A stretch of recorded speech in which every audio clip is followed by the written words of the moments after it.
توبہ کی آیت نمبر 60 میں بیان کیے گئے ہیں۔ ان میں سے ایک مد غارمین، یعنی جو قرض کے بوجھ تلے دبے ہوئے ہوں۔ تو آدمی قرض دار ہے، اس نے قرض لے رکھا ہے، ادا نہیں کر پا رہا ہے، چاہے جس وجہ سے اس نے قرض لیا ہو، اس سے بحث کرنے کی ضرورت نہیں ہے۔ بس یہ ثابت ہونا چاہیے کہ وہ قرض کے بوجھ کے تلے وہ دبا ہوا ہے۔ ایسے لوگوں کا قرض اتارنے کے لیے زکوٰۃ کی رقم صرف کی جا سکتی۔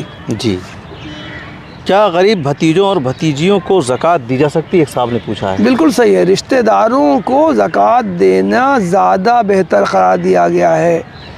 رشتہ داروں پر مال خرچ کرنے کو اللہ کے رسول صلی اللہ علیہ وسلم نے دوہرے اجر کا باعث قرار دیا ہے۔ صدقۃ وصلہ، آپ نے فرمایا کوئی شخص کسی رشتہ دار کی مدد کرتا ہے تو اس کو دگنا ثواب ملتا ہے۔ ایک ثواب صدقہ دینے کا، دوسرا ثواب صلہ رحمی کا، رشتوں کے حقوق ادا کرنے کا۔ تو رشتہ داروں کو بھی زکوٰۃ دی جا سکتی ہے۔ جو سوال میں کہا گیا ہے کہ جی، بھتیجوں کو اگر وہ غریب ہیں تو ان کو زکوٰۃ دی جا سکتی ہے۔ ایک صاحب نے پوچھا کہ کیا قرض داروں پر بھی زکوٰۃ فرض ہے؟ دیکھیں نہیں، جی، زکوٰۃ کی فرضیت کی جو چند شرائط ہیں، آدمی کے پاس جو بنیادی ضرورت کے لیے جو مال ہے، پورے سال میں آدمی اپنے خرچ کے اور اپنے بیوی بچوں کے خرچ کے لیے جتنا مال ہے اس پر زکوٰۃ نہیں ہے۔ اس سے زیادہ آدمی کے پاس جو مال ہے وہ نصاب کو پہنچے اور اس پر ایک سال گزر جائے تب اس پر زکوٰۃ واجب ہوتی ہے۔ تو جس آدمی کے اوپر قرض ہے تو ظاہر ہے کہ اس کے پاس تو پیسہ ہی نہیں، اس کے پاس تو اپنے پاس بھی پیسہ نہیں ہے، بلکہ وہ مزید قرض سے بوجھ تلے وہ دبا ہوا ہے، تو ظاہر ہے کہ اس پر زکوٰۃ نہیں ہوگی۔ آدمی کے پاس جتنا مال زائد ہے اس میں سے اس پر جتنا قرض ہے وہ مائنس کرے گا، قرض کو کم کر کے باقی مال اگر نصاب تک پہنچے گا تب اس پر زکوٰۃ ہوگی، ورنہ اس پر زکوٰۃ ہی عائد نہیں ہوگی۔ جی، ایک صاحب نے پوچھا کہ کیا روزے کی حالت میں نارمل سلائن لگوا سکتے ہیں؟ نہیں، جو وہ لگاتے ہیں گلوکوز وغیرہ۔ جی ٹھیک ہے، تو دیکھیے روزے کی حالت میں اگر آدمی کسی مرض میں مبتلا ہے تو مرض کو دور کرنے کے لیے بوتل چڑھائی جا رہی ہے تو اس سے روزہ نہیں ٹوٹے گا۔ لیکن اگر محض روزہ رکھنے کی وجہ سے کمزوری پیدا ہو گئی ہے، ہم کمزوری کو دور کرنے کے لیے نارمل سلائن لگوائیں تو ظاہر ہے کہ اس کی اجازت نہیں دی جائے گی، مکروہ اس کو قرار دیا جائے گا۔ لیکن اگر کوئی شخص بیمار ہے اور بوتل چڑھانے سے اس کی بیماری دور کی جا سکتی ہے تو اس کے چڑھانے میں روزے کی حالت میں گنجائش ہے، وہ جائز۔ کیا شب قدر میں پوری رات جاگنا ضروری ہے یا اس کا کچھ حصہ جاگ سکتے ہیں؟ دیکھیں قرآن مجید میں شب قدر کی جو فضیلت ہے غیر معمولی فضیلت ہے، 1000 راتوں سے بہتر رات۔ شب قدر کے بارے میں صحیح حدیث میں ہے کہ جو آخری طاق راتیں جو رمضان کی ہیں 21، 23، 25، 27، 29، ان طاق راتوں میں سے کسی ایک رات میں شب قدر ہو سکتی ہے۔ عام طور سے لوگوں نے 27ویں شب ہی کو شب قدر کے لیے خاص کر لیا ہے، یہ تصور بھی صحیح نہیں ہے۔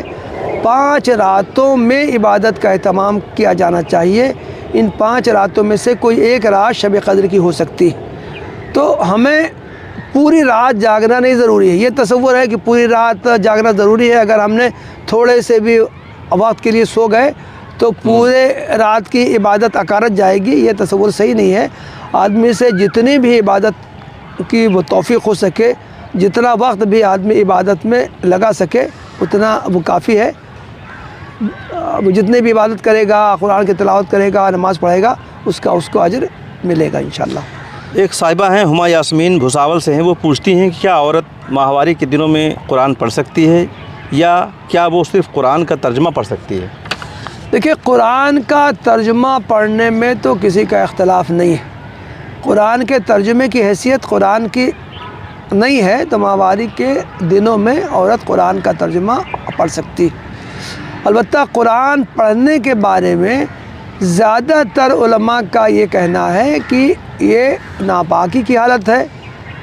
حدیث میں جب جنوبی شخص جس کو احتلام ہو گیا ہو یا اس نے جنسی تعلق قائم کیا ہو، ایسا شخص جو ناپاک سمجھا جاتا ہے، اس کو قرآن کی تلاوت کرنے کی اجازت نہیں ہے۔ تو اسی طرح جو عورت حیض کی وجہ سے ناپاک ہو اس کے لیے بھی قرآن کی تلاوت کرنا، قرآن پڑھنا جائز نہیں ہے۔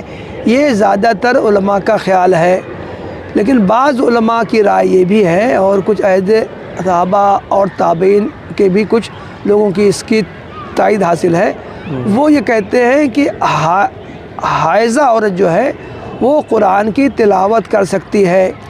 جنوبی شخص میں اور حائضہ میں فرق ہے۔ جی ایک شخص جنوبی ہے وہ فوراً جا کے غسل کر سکتا ہے، پاک ہو جائے گا، جی، لیکن جنوبی عورت، لیکن حائضہ عورت جو ہے مخصوص اس کے جو ایام ہیں اس میں وہ غسل کر لے تو بھی وہ پاک نہیں ہو سکتی۔ اس لیے وہ کہتے ہیں کہ دونوں میں فرق ہے۔